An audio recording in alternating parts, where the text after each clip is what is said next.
Hello everyone, welcome to textbook super coaching for the regulatory bodies. कैसे आप सब लोग? दोस्तों, आरबीआई के नोटिफिकेशन की चर्चाएं चल रही है। 28 को शायद नोटिफिकेशन आएगा, ये आप सब लोग जानते हैं। तो एक बार हम जीए के एंगल में थोड़ी बातचीत कर लेते हैं कि जीए के लिए क्या करना है, बिकॉज जीए एक सबसे इंपॉर्टेंट एक टॉपिक बन जाता है, सबसे इंपॉर्टेंट सब्जेक्ट बन जाता है। 80 मार्क्स का है, स्कोरिंग भी सब्जेक्ट है, आपके ओवरऑल कट ऑफ को क्लियर करने के लिए भी इंपॉर्टेंट रहेगा।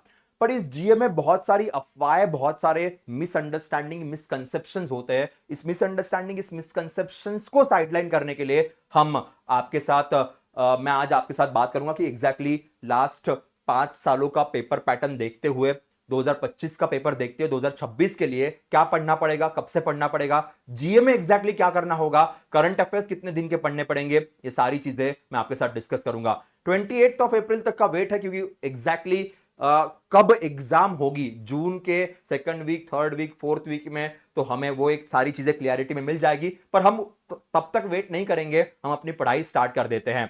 अगर हम बात करें 2021 से लेके 2025 तक का, तो सारे सब्जेक्ट का यहां पे आपको एनालिसिस दिख जाएगा कि भाई पेपर पैटर्न कैसा रहा, एनालिसिस कहां पे रहा। मैं मोस्टली जीए की बात करता हूं।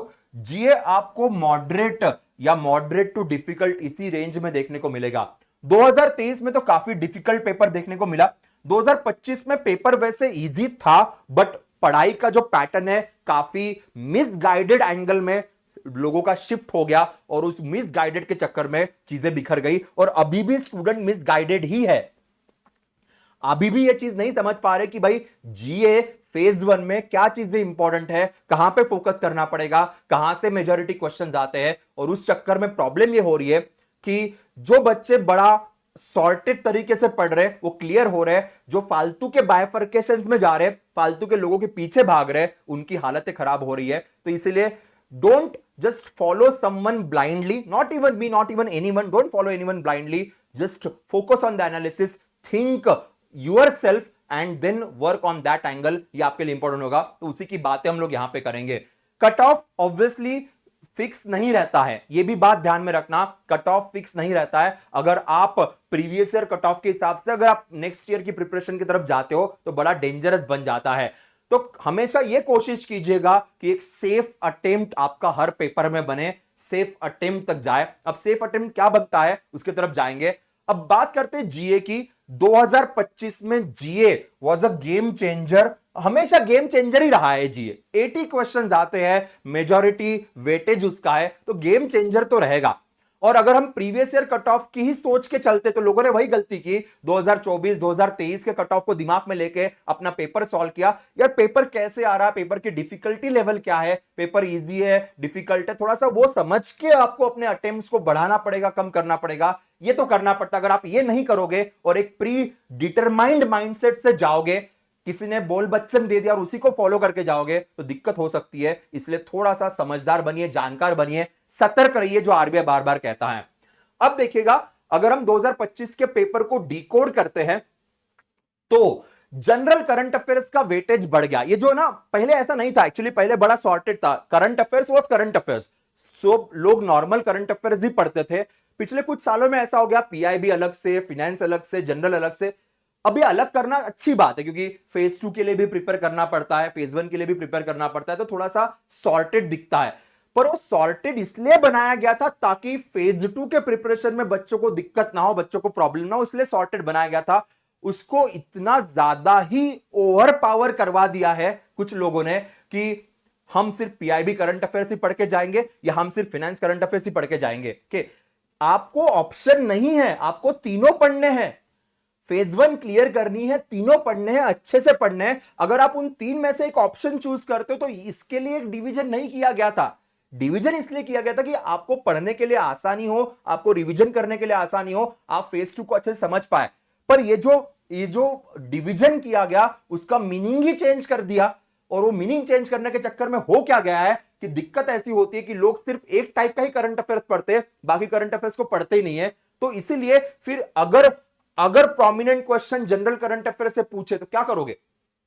अगर कल प्रोमिनेंट क्वेश्चन आपको पूछ लिए पीआईबी से, प्रोमिनेंट क्वेश्चन कल आपको पूछ लिए आरबीआई से, और आप सिर्फ जनरल पढ़ के गए, तो क्या करोगे? आपको सारी चीजें पढ़नी है, सारी चीजें सही से कवर करनी है, आपके पास ऑप्शन नहीं है। दिन कम बचे इसका मतलब ये नहीं कि आप कुछ एक या दो ही चूज करोगे, ये नहीं है भाई, ये फंडा ही नहीं है। You need to study, you need to read. अगर आप जितना इसमें कंसेशन मांगोगे, जितना आप इसमें डिस्काउंट मांगोगे, उतना दिक्कत आपको होगी, उतनी प्रॉब्लम आपको होगी। You need to study everything. कम टाइम सिर्फ आपके लिए नहीं, सभी के लिए कम टाइम है, सभी के लिए कम टाइम है। आरबीआई की हमेशा की आदत है, कभी बहुत लेट लाएगा, कभी बहुत जल्दी लाएगा, सिचुएशन सेम ही रहती है। यू नीड टू रीड, और अभी भी पढ़ के होगा। जैन से पढ़ना है, कोई आपको दिसंबर नवंबर से भी नहीं पढ़ना, जैन से पढ़ना है। जैन से लेके आपकी एग्जाम अगर जून तक आती है तो जून फर्स्ट वीक तक पढ़ना है, और हो जाता है। पर सारे करंट अफेयर्स पढ़ने हैं। इसमें आप ये मत करो सर इतना बड़ा होता है हम क्यों पढ़े, यार तुम ये जो ना सर इतना बड़ा है हम कैसे पढ़ेंगे, नहीं पढ़ना है सर, कुछ बता दो बस यही पढ़ के जाएंगे। यार ये ऐसी हरकतें आरबीआई में मत करो, ऐसी हरकतें आरबीआई में मत करो। तुम जितना अपने आप को पैम्पर करोगे, जितना अपने आप को कंसेशन मांगोगे, उतना आपके लिए दिक्कत हो सकती है। और यही फैक्टर, यही प्रॉब्लम यहां पे है, ध्यान रखना। के नाउ एक बात याद रखिएगा, फर्स्ट इन न्यूज ये फेवरेट पार्ट है आरबीआई का।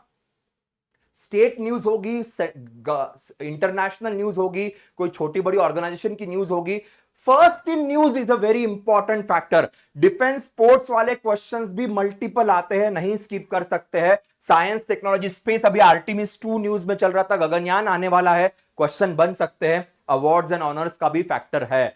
अब जब हम फाइनल स्टेज में आ चुके, जब नोटिफिकेशन हमारे आंखों के सामने है, तो ऐसे सिचुएशन में you need to study everything, और यहां से काफी क्वेश्चन बनते हैं, काफी सवाल बनते, 10-15 सवाल तो यही से बनाए गए इन्हीं सारे टॉपिक को लेके। सोचो 10-20 सवाल, ये सारे टॉपिक, 10 सवाल बहुत होते हैं भैया, बहुत होते हैं।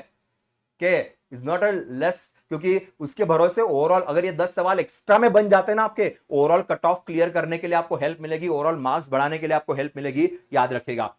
जब हम बात करते हैं ईएसआई आरबीआई, तो ये आपके फेज 2 फेज 1 दोनों में काम में आएगा। तो ये पढ़ना है, इसको स्किप नहीं करना है, इसको पढ़ना है, नो डाउट अबाउट दैट, क्योंकि ये फेज 2 के लिए भी काम का है और हमारी प्रिपरेशन पूरे आरबीआई एग्जाम क्लियर करने के लिए है। तो ये भी आपके लिए इंपॉर्टेंट फैक्टर होगा।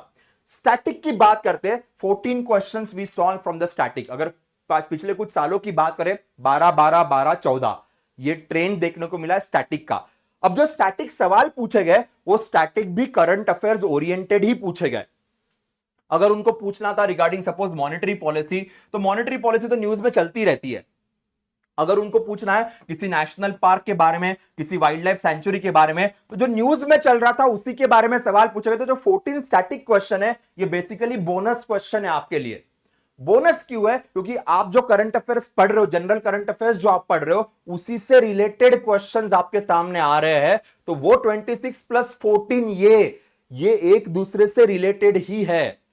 तो अब देख लो, यहां पे बैठे बैठे ही आपके पास ऑलमोस्ट 40 क्वेश्चंस आराम से बन रहे हैं, 40 क्वेश्चंस बन रहे हैं आपके 40 क्वेश्चंस। सो बहुत बड़ी बात होती है, छोटी बात तो है नहीं आउट ऑफ 80। तो ये एक फैक्टर यहां पे आपके लिए रहेगा।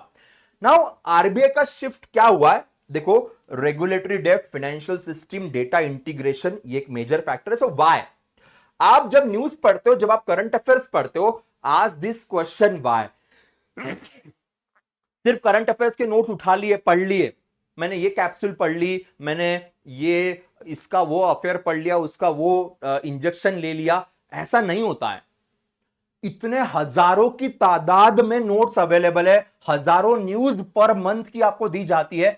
Are you able to understand everything? Are you able to keep everything in your mind? तो ये फालतू की नॉनसेंस चीजें मत करते बैठो। स्मार्ट स्टडी का मतलब होता है understanding the news, understanding the background behind the news.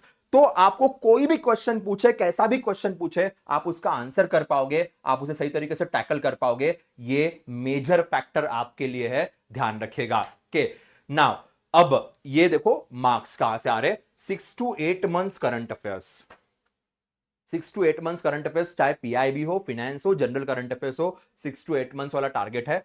अब सपोज 8 मंथ्स ना हो पाए, तो मेरे आपको सिंपल सी गुजारिश है, भाई जैन मंथ से करंट अफेयर्स अच्छे से पढ़ो, जैन से करंट अफेयर्स अच्छे से पढ़ो। पॉसिबल है अगर आपने पहले से पढ़ाई की होगी तो दिसंबर भी इंक्लूड कर दो। जिन्होंने पहले से पढ़ाई नहीं की है, जो अभी स्टार्ट कर रहे हैं, आप जैन से अच्छे से पढ़ो। जैन, फेब, मार्च, अप्रैल चल रहा है, मई आएगा के, और जून का फर्स्ट वीक भी हमारे लिए इंपॉर्टेंट रहेगा। We need to study all these current affairs properly. जो पहले से पढ़ रहे बिल्कुल बेशक दिसंबर को हाथ लगाइए, मना नहीं करूंगा। गवर्नमेंट स्कीम्स रिपोर्ट्स का भी वेटेज अच्छा खासा है, यहां पे ध्यान रखिए। जैसे मैंने कहा था कि आपको पीआईबी करंट अफेयर्स, आपको फाइनेंस करंट अफेयर्स पढ़ना ही है, उसको मना नहीं करते हैं, पर वेटेज इस तरीके से आपको यहां दिखाई देगा, ये मेजर फैक्टर आपके लिए है। Okay, so that will be the case. अभी आज के डेट में इंटरनेशनल न्यूज काफी जरूरी फैक्टर बन जाएगा, तो यहां पे भी क्वेश्चन पूछने के चांसेस काफी ज्यादा है। स्कीम्स की बात करें या ministry schemes, objectives, year success के, तो ये एक वे होता है पढ़ने का कि नोबेल प्राइज भी आपके लिए है, इसरो एस्टैब्लिशमेंट, जैसे ये कुछ स्टैटिक क्वेश्चन है। ये static question obviously current orientation में ही आते हैं, एट रैंडम तो यूजुअली देखने को नहीं मिलते हैं। के so where the aspirants lose the marks, aspirants marks कहां लूज करते हैं, अब थोड़ा सा उसके बारे में मैं आपके साथ बात करता हूं। Close options design to punish the surface learners, ये ध्यान रखना कि कभी कभी ऑप्शंस बड़े क्लोज देते हैं। जो ऊपर ऊपर पढ़ते ना, वन लाइनर पढ़ के जा रहे हैं, लास्ट मोमेंट पे जिनकी पढ़ाई चल रही है, सिर्फ ऊपर ऊपर कुछ मैराथन ही देख के गए, प्रॉपरली नहीं पढ़ा। अभी भी टाइम है बेटा अच्छे से पढ़ने के लिए, अभी भी अच्छे से पढ़ने के लिए टाइम है, जल्दबाजी मत करो। अभी भी बहुत बढ़िया तरीके से 2-3 रिवीजन हो सकती है, अभी भी हो सकती है, क्योंकि अप्रैल के मिड में हम लोग रुके हैं। फिलहाल 17 ऑफ अप्रैल है, अप्रैल के मिड में हम लोग रुके हैं, हमारे पास आधा अप्रैल बचा है, पूरा मई बचा हुआ है कि हम अच्छे से रिवीजन कर सकते हैं। पर वही सरफेस रीडिंग जब होती है ना, तो फिर लोग फंस जाते हैं और वही दिक्कत है। तो मिस्टेक्स मत कीजिएगा, मिस्टेक्स ना करे, अच्छे से पढ़े तो आपके लिए काफी बेटर होगा, आपके लिए काफी अच्छा होगा। ओके, अब अगर हम बात करें इस साल के पेपर की, 2026 के, टेक इनोवेशंस के ऊपर फोकस ज्यादा रहेगा, ये बहुत फोकस वाला है। स्ट्रक्चर एंड रेगुलेशन अगेन, क्योंकि यहां पे क्रॉस बॉर्डर अभी उत्कर्ष का नया भी मिड टर्म पॉलिसी आया है। सस्टेनेबिलिटी अनदर फोकस है। इस बार के इंटरव्यूज में भी काफी सारे क्वेश्चन इसी के नजरिए से या इसी के एंगल में पूछे गए थे, तो ये कुछ मेजर फैक्टर्स हमारे लिए रहेंगे। यहां पे फोकस करना है, अच्छे से चीजें अच्छे से डिटेल में पढ़नी है, डिटेल में पढ़नी है, फेज 1 फेज 2 दोनों के हिसाब से ये ध्यान में रखेगा, will be really very crucial. Okay, अब प्रिपरेशन के लिए मैंने एक छोटा सा डेली रूटीन का टाइम टेबल बना दिया है कि बैंकिंग आरबीआई 1.5 आवर्स दीजिए, 1 घंटा करंट अफेयर्स के लिए एमसीक्यू 1 घंटा सॉल्व कीजिए, उसके बाद इकोनॉमिक सर्वे को पढ़ना है, एटलीस्ट 45 मिनट्स इकोनॉमिक सर्वे को दे दीजिए, सर्वे हो जाए तो उसको बजट पढ़ लेना, और 30 मिनट्स रिवीजन के लिए, ये जीए के हिसाब से है। सो अगर हम पकड़े यहां पे तो 1 2 3 के 3 4 के 4 घंटे या 4 to 5 आवर्स में कहूंगा, 4 to 5 आवर्स अगर आप देते हो, अगर आप जीरो से स्टार्ट करो, अगर आपने ऑलरेडी चीजें पढ़ी हुई है तो आप 2 घंटे में रिवीजन करके निपट सकते हो। अगर आप बिल्कुल जीरो से पढ़ रहे हो तो 4 to 5 आवर्स आपको देने पड़ेंगे फिलहाल के कंडीशन में, फिर धीरे धीरे टाइम कम होगा, क्योंकि रिवीजन का टाइम आएगा तो धीरे धीरे टाइम कम होगा, बाकी सब्जेक्ट्स को भी आपको वक्त देना है। अगर आप अभी से, क्योंकि इसका वेटेज ज्यादा है, तो उसी के हिसाब से ये डेली रूटीन वाला प्लान हमने आपके लिए क्रिएट किया हुआ है, ये ध्यान रखेगा।